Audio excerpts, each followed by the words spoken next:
روز 23 ایول سال 2024 در انجمن غیر نوبتی حزب سوسیالیست تاجیکستان که در دوشنبه در تالار دانشکده زبانها دایر شد و مگی 35 دقیقه دوام کرد، رئیس این حزب عبدالحلیم غفاروف بعد 20 سال رهبری از رهبری کنار رفت و نفر تا حال در عرصه سیاسی جمهوری ناآشنای با نام غلام حلیم زاده رئیس نو سوسیالیست های تاجیک انتخاب شد.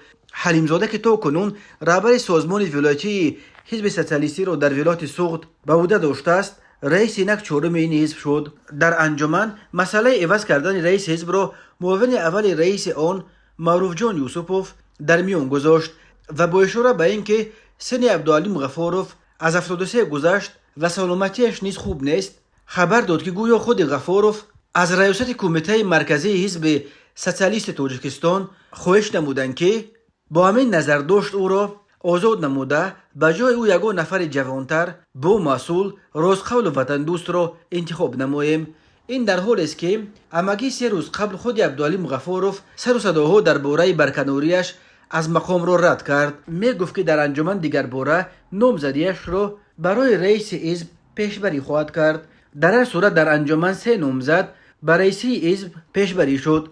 2 آنها نامزدی خود را پس گرفتند و غلام حلیم زاده رئیس انتخاب شد.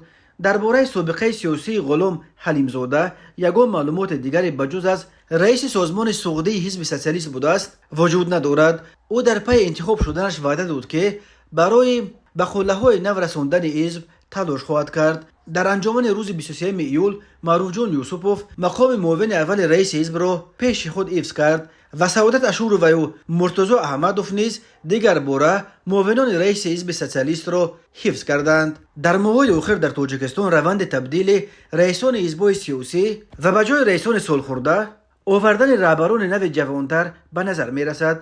از جمله ماه سال روان به جای وکیل 63 ساله پارلمان سید جعفر عثمانزاده ژورنالیست 34 ساله ظاهر ابرار رهبر نو حزب دموکرات تاجیکستان انتخاب شد. همین طور روز 20 ایول غیاث‌الدین اشورزاده که 48 سال دارد به جای رستم رحمتزاده 64 ساله رئیس حزب اصلاحات اقتصادی تاجیکستان انتخاب شد. بنا به اطلاع دریافتی قرار است چنین جوانسازی در رهبری حزب اگراری که رئاستش را فعلا وکیل پارلمان رستم لطیفزاده در دست دارد انجام داده شود.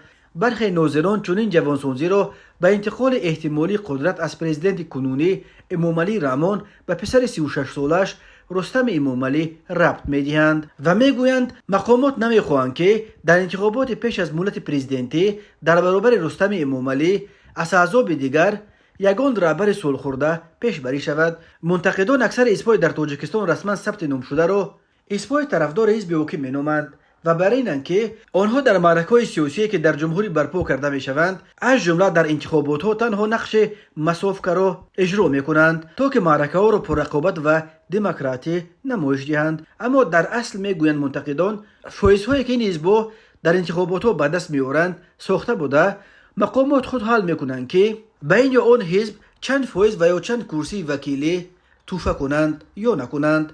آنها از جمله حزب کمونیستی را یادآور میشوند که یک وقت مورد قهر مقامات قرار گرفت و تنها بعد تبدیل رئیسش با طلب مقامات توانست به هیئت پارلمان برگردد.